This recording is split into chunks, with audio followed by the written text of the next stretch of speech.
नमस्कार। कहते हैं मीट में भरपूर मात्रा में प्रोटीन पाया जाता है। लोगों के बीच ये धारणा है कि जो जितना मीट खाएंगे उन्हें उतना ही प्रोटीन मिलेगा। लेकिन प्रोटीन के लिए सिर्फ मीट पर निर्भर करना आपके स्वास्थ्य के लिए हानिकारक साबित हो सकता है। खासकर एनिमल प्रोटीन हड्डियों को कमजोर कर सकता है। कई अध्ययनों से पता चला है कि प्लांट बेस्ड प्रोटीन की तुलना में एनिमल बेस्ड प्रोटीन हड्डियों को कमजोर करता है। कई रिसर्च के अनुसार जो लोग बहुत ज्यादा मांस का सेवन करते हैं उनमें ओस्टियोपोरोसिस और फ्रैक्चर होने की संभावना ज्यादा होती है। चलिए जानते हैं हमारे एक्सपर्ट्स का क्या कहना है।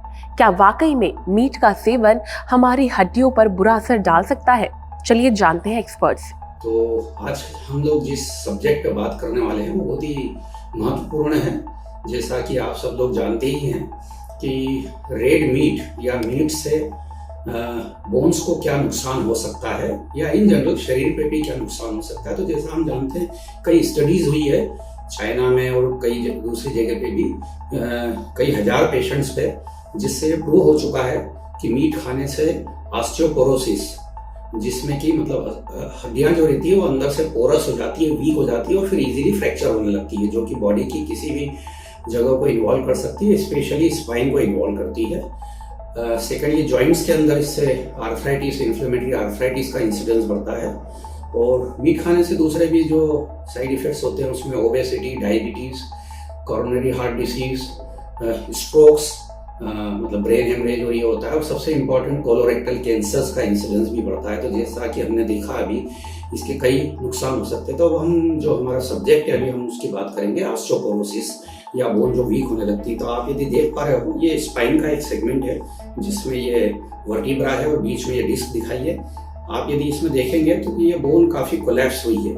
ये ऑस्टियोपोरोसिस की वजह से हुई है। ये वर्टिब्रा स्क्वायर होना था और ये ऐसा कोनिकल हो गया है। तो ये ऑस्टियोपोरोसिस जो होती है ये उसकी मोस्टली मीट खाने से होती है।